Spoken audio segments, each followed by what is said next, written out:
Assalamu alaikum warahmatullahi wabarakatuh. How are you all? I hope you all are doing well. Welcome back to my channel. Keep learning Deen and Dunya. Auzu billahi minash shaitanir rajim. Bismillahir rahmanir rahim. Rabbi zidni ilma, Rabbi shali sadri, wassir li amri, wahlul uqdatam min lisani yafqahu qawli. As you can see that کہ آج میرا topic ہے کہ جب آخرت میں جو پہلی منزل ہوگی وہ ہوگی قبر، اور قبر کے عذاب سے بچنے کے لیے اللہ سبحانہ تعالیٰ نے ایک ہمیں سورہ بتائی ہے۔ وہ ایسی سورہ ہے کہ وہ قیامت میں آپ کے لیے لڑے گی اور آپ کی سفارش کرے گی، اور اللہ سبحانہ تعالیٰ سے کہے گی یہ بندہ دنیا میں میری تلاوت کرتا تھا، اور اللہ سبحانہ تعالیٰ سے کہے گی کہ اللہ اس کے گناہوں کو معاف کر دے، اور وہ سورہ آپ کو جنت میں لے کے جائے گی۔ سبحان اللہ، اللہ سبحانہ تعالیٰ نے کتنی آسانیاں دی ہیں ہمارے دین میں۔ So without any further delay let start my topic. اچھا، یہ جو سورہ ملک ہے اس کا مطلب کیا ہے؟ بادشاہت، اور بادشاہت کس کی ہے؟ بے شک اللہ سبحانہ تعالیٰ کی ہے۔ اچھا، یہ سورہ ملک جو ہے یہ مکہ میں نازل ہوئی تھی، اور جو سورہ مکہ میں نازل ہوئی ہیں انہیں مکی سورہ بولتے ہیں، اور جو سورہ مدینہ میں نازل ہوئی ہیں انہیں مدنی سورہ بولتے ہیں۔ اچھا، سورہ ملک کو تبارک بھی بولا جاتا ہے، کہا جاتا ہے، کیونکہ یہ قرآن کے 29ویں پارے میں ہے، اور جس وجہ سے یہ 29ویں پارے میں ہے اسے پارہ تبارک بھی کہا جاتا ہے۔ اچھا، اور اس سورہ میں کیا ہے کہ یہ سورہ مکی سورہ ہے، اور اس میں 2 رکوع ہیں، 30 آیتیں، 323 کلمے، 1313 حروف ہیں۔ اچھا، اور یہ جو پوری بادشاہت ہے بے شک یہ اللہ سبحانہ تعالیٰ کی بادشاہت ہے، اور اللہ سبحانہ تعالیٰ سورہ ملک میں فرماتے ہیں کہ یہ سورہ ملک جو ہے یہ مطلب کہ سارا اختیار جو ہے، ساری سلطنت جو ہے اس دنیا کی، وہ سب کچھ کس کی ہے؟ بے شک اللہ سبحانہ تعالیٰ کی ہے۔ اور اللہ سبحانہ تعالیٰ فرماتے ہیں سورہ ملک میں کہ یعنی مرنے جینے کا سلسلہ اسی نے قائم کیا، ہم پہلے کچھ نہ تھے، اسے موت ہی سمجھو، پھر پیدا کیا، اس کے بعد موت بھیجی، پھر مرے، پیچھے زندہ کر دیا۔ مطلب یہ ہمارا مرنا جینا، یہ زندگی اور موت، یہ سب کچھ کس کے حکم سے ہو رہا ہے؟ سب کچھ اللہ کے حکم سے ہو رہا ہے۔ سورہ بقرہ رکوع نمبر 3۔ وَكُنْتُمْ أَمْوَاتًا فَأَحْيَاكُمْ ثُمَّ يُمِيتُكُمْ ثُمَّ يُحْيِيكُمْ ثُمَّ إِلَيْهِ تُرْجَعُونَ۔ موت و حیات کا یہ سارا سلسلہ اس لیے ہے کہ تمہارے اعمال کی جانچ کرے کہ کون برے کام کرتا ہے اور کون اچھے کام کرتا ہے، اور کون اچھے سے اچھے۔ پہلی زندگی میں یہ امتحان ہوا، اور دوسری زندگی میں اس کا مکمل نتیجہ دکھلا دیا گیا۔ مطلب یہ ہوتا ہے جس طریقے سے ہم اسکول جاتے ہیں تو ہماری کلاسز ہوتی ہیں، پھر ہمارا امتحان ہوتا ہے یہ چیک کرنے کے لیے کہ آپ نے کتنا سمجھا، کتنا پڑھا، اور پھر وہ رزلٹ آتا ہے۔ اسی طریقے سے یہ ہماری زندگی ہے کہ یہ ہماری زندگی جو ہے وہ کیا ہے؟ ایک ٹیسٹ ہے، یا ہم ٹیسٹ کے لیے بھیجے گئے ہیں، اور آخرت میں ہمارا رزلٹ آؤٹ ہوگا۔ بس اللہ سبحانہ تعالیٰ سے دعا ہے کہ اللہ وہ رزلٹ بہترین رزلٹ ہو، سیدھے ہاتھ میں دیا جائے انشاءاللہ۔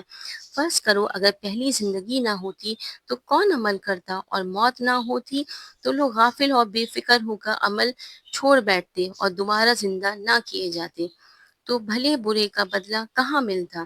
یعنی زبردست ہے جس کی پکڑ سے کوئی نہیں نکل سکتا، بے شک اللہ کی ذات سے کوئی نہیں بچ سکتا۔ اللہ کی پکڑ بہت مضبوط ہے، اور ساتھ میں اللہ بہت غفور الرحیم ہے، بخشنے والا ہے۔ ایک حدیث میں آیا ہے کہ آسمان کے اوپر دوسرا آسمان، دوسرے پر تیسرا آسمان، اسی طرح آسمان اوپر نیچے ہے۔ مطلب اللہ سبحانہ تعالیٰ نے جو 7 آسمان بنائے ہیں وہ ایک کے اوپر ایک ہیں۔ اچھا، یہ شان نزول کیسے ہوا کہ یہ سورہ ملک کب کیسے نازل ہوئی؟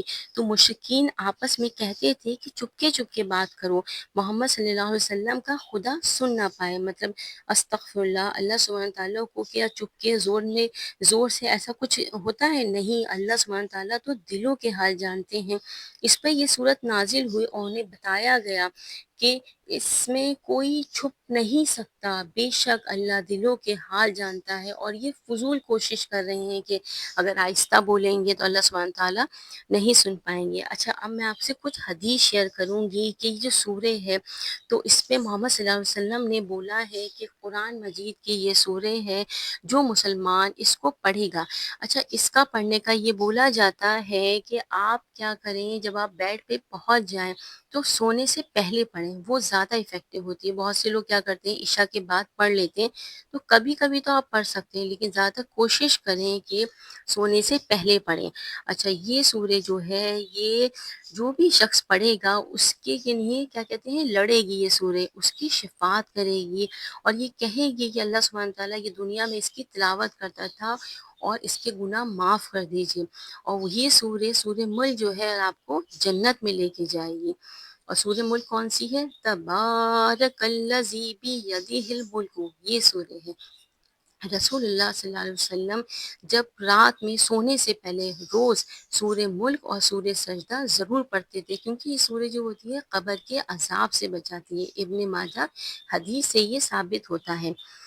ابن ماجہ سے روایت ہے کہ یہ سورہ استغفار کرتی ہے، مطلب اگر آپ یہ ڈیلی یہ سورہ پڑھتے ہیں تو یہ سورہ آپ کے لیے استغفار کرے گی اپنے صاحب کے لیے، یہاں تک کہ وہ بخشا جاتا ہے۔ اور حضرت ابن عباس رضی اللہ عنہ تعالیٰ عنہ کا یہ لفظ ہے کہ یہ سورہ عذاب قبر سے نجات دیتی ہے۔ میں چاہتا ہوں کہ یہ ہر مومن کے دل میں ہو۔ بے شک بے شک ہم لوگوں کو بھی، اگر آپ چاہتے ہیں کہ آپ کی آخرت کی جو پہلی منزل ہے جو قبر ہے، جو بولا جاتا ہے کہ قبر کیا ہے، جنت کے باغوں میں سے ایک باغ ہے یا پھر دوزخ کے گھروں میں سے ایک گھڑا، تو اللہ سبحانہ تعالیٰ کی ہماری قبر بھی جنت کے باغوں میں سے ایک باغ بن جائے انشاءاللہ۔ اور یہ بھی بولا جاتا ہے اگر کسی کی آنکھیں دکھ رہی ہیں اور اگر یہ برابر 3 دن تک روز اس کو پڑھتا ہے تو اس سورہ کو پڑھ کر دم کر دیا جائے تو اللہ سبحانہ تعالیٰ نے چاہا اس کو صحت ہوگی۔ تو آپ دیکھ سکتے ہیں کہ اللہ سبحانہ تعالیٰ نے ہماری زندگی کی آسانیاں کے لیے ہمیں کون سی سوریں بتائی ہیں کہ اگر ہم اس کو اپنی زندگی میں پڑھیں گے تو انشاءاللہ یہ دنیا بھی اچھی ہوگی اور ہماری آخرت جو ہماری مین زندگی ہے، جو اصلی ڈیسٹینیشن ہے، جو مین ڈیسٹینیشن ہے، وہ بھی اچھی ہوگی۔ اچھا، اور اللہ سبحانہ تعالیٰ نے یہ دنیا، ساری دنیا کس نے بنائی ہے؟ اللہ سبحانہ تعالیٰ نے بنائی ہے۔ اور ہر ایک سسٹم جو ہے، چاہے سولر سسٹم ہے، ہماری زندگی ہے جو پوری دنیا چل رہی ہے، جس میں ہر مخلوق ہے، انسانی مخلوق ہے، جنات ہیں، پیڑ پودے، ہر ایک پراپر مطلب ایک پرفیکٹ نظام کے ساتھ، سسٹم کے ساتھ چل رہا ہے، اور ہر ایک چین سے ایک دوسرے سے جڑے ہوئے ہیں۔ تو یہ تھی سورہ ملک کی، مطلب یہ پورا انٹروڈکشن ہے جو میں نے دیا۔ اس کی فضیلت اور رہ گئی ہے تو انشاءاللہ وہ جلدی میں آپ سے شیئر کروں گی۔ سو پلیز لائک کریں اینڈ سبسکرائب کریں میرے چینل کو، اور زیادہ سے زیادہ شیئر کریں لوگوں سے، اپنی فیملی سے، ریلیٹیو سے، اور دعاؤں میں یاد رکھیے گا۔ انشاءاللہ پھر ملتی ہوں میں آپ سے۔ اللہ حافظ۔